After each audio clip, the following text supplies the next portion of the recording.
Good morning. This is A Course in Miracles on the go. I am currently traveling, so you will witness different backgrounds. Thank you for joining with me. We are in A Course in Miracles workbook for lessons, and today we are on lesson 138. Heaven is a decision I must make. Dear God, if left to my own devices, my perception will be skewed. I surrender to you everything that I think and feel.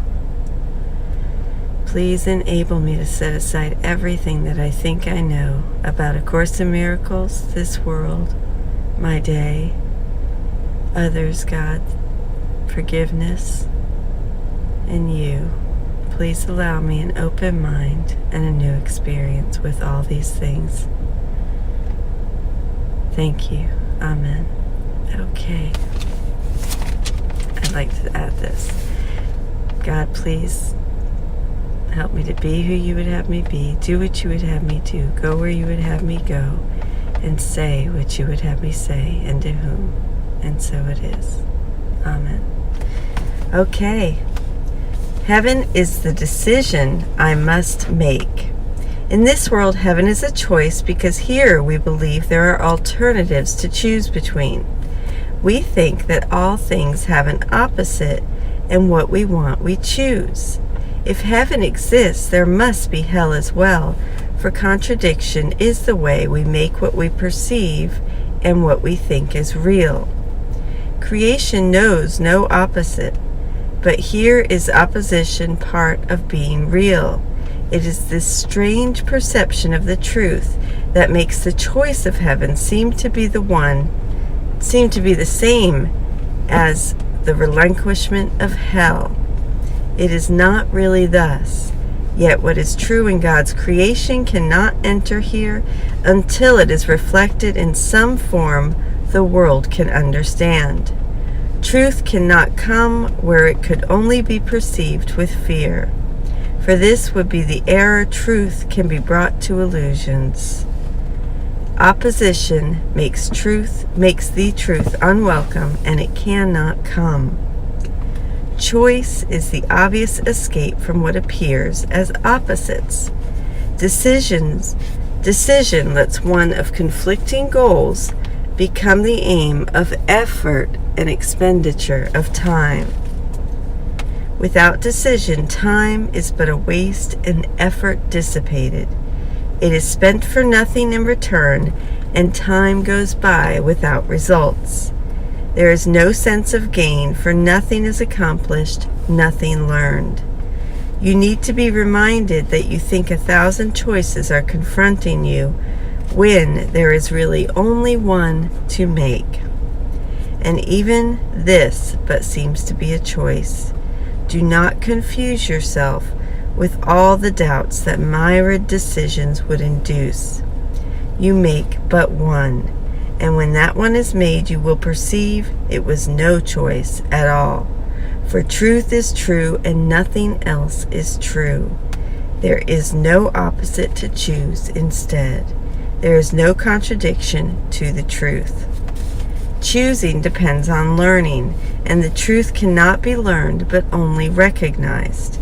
In recognition, its acceptance lies, and as it is accepted, it is known. But knowledge is beyond the goals we seek to teach within the framework of this course. Ours are teaching goals to be attained through learning how to reach them, what they are, and what they offer you. Decisions are the outcome of your learning, for they rest on what you have accepted as the truth of what you are and what your needs must be. In this insanely complicated world, heaven appears to take the form of choice rather than merely being what it is. Of all the choices you have tried to make, this is the simplest, most definitive, and prototype of all the rest. This one remains unsolved. Of all the rest, the one which settles all decisions. I skipped a sentence. If you could decide the rest, this one remains unsolved. But when you solve this one, The others are resolved with it for all decisions, but conceal this one by taking different forms. Here is the final and the only choice in which is truth accepted or denied. And so we begin today considering the choice that time was made to help us make. Such is its holy purpose, now transformed from the intent you gave it, that it be a means for demonstrating hell is real. Hope changes to despair, and life itself must in the end be overcome by death. In death alone are opposites resolved, for ending opposition is to die, and thus salvation must be seen as death, for life is seen as conflict. To resolve the conflict is to end your life as well. These mad beliefs can gain unconscious hold of great intensity and grip the mind with terror and anxiety so strong that it will not relinquish its ideas about its own protection. It must be saved from salvation, threatened to be safe and magically armored against truth. And these decisions are made unaware to keep them safely undisturbed, apart from question and reason and from doubt. Heaven is chosen consciously. The choice cannot be made until alternatives are accurately seen and understood. All that is veiled in shadows must be raised to understanding, to be judged again, this time with heaven's help, and all mistakes in judgment that the mind had made before are open to correction, as the truth dismisses them as causeless. Now are they without effects. They cannot be concealed because their nothingness is recognized. The conscious choice of heaven is as sure as is the ending of the fear of hell, when it is raised from its protective shield of unawareness and is brought to light. Who can decide between the clearly seen and the unrecognized? Yet who can fail to make a choice between alternatives when only one is seen as valuable and the other as a wholly worthless thing, but imagined source of guilt and pain? Who hesitates to make a choice like this? And shall we hesitate to choose today? We make the choice for heaven as we wake and spend 5 minutes making sure that we have made the one decision that is sane. We recognize we make a conscious choice between what has existence and what has nothing but an appearance of the truth. Its pseudo-being, brought to what is real, is flimsy and transparent to the light. It holds no terror now, for what was made enormous, vengeful, pitiless with hate, demands obscurity for fear to be invested there. Now it is recognized as but a foolish, trivial mistake. And before we close our eyes and sleep tonight, we reaffirm the choice we have made in each hour in between. And now we give the last 5 minutes of our waking day to the decision with which we woke. As every hour passed, we have declared our choice again, in a brief quiet time devoted to maintaining sanity. And finally, we close the day with this, acknowledging we choose but what we want. Heaven is the decision I must make. I make it now and will not change my mind, because it is the only thing I want. And now let's go into a 5-minute meditation. Have your back supported, head and neck free.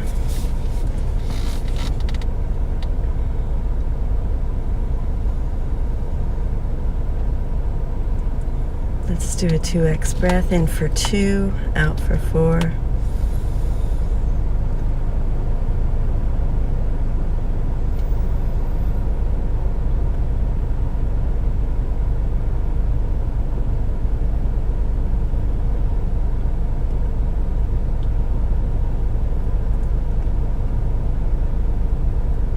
do a 3x breath, in for 3, out for 6.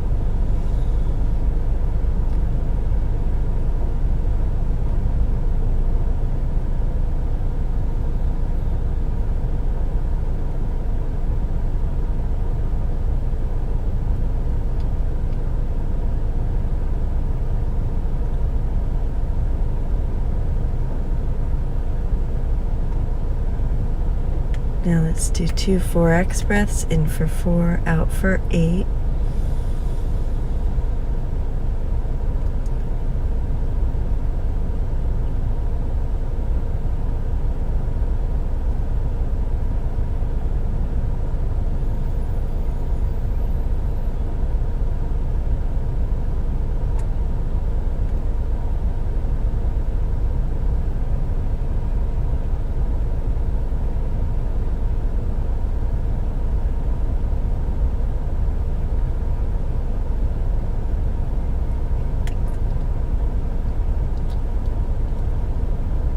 Now let's come to our senses. Feel what you feel. Taste what you taste. See what you see with your eyes closed. Hear what you hear. With a big 4x breath, let's smell what you smell.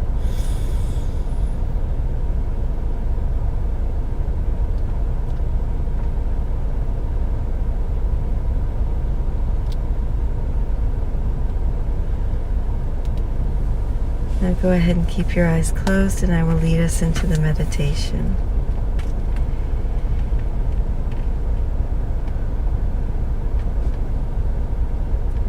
Heaven is the decision I must make. I make it now and will not change my mind, because it is the only thing that I want.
Heaven is a decision I must make. I make it now and will not change my mind because it is the only thing I want. I love you. Thank you for joining with me today. I hope you have a most beautiful day. On the hour. Set your alarm, set your timer. That's what I do, and then it comes up on my watch, which I love. Have a beautiful day. Thank you.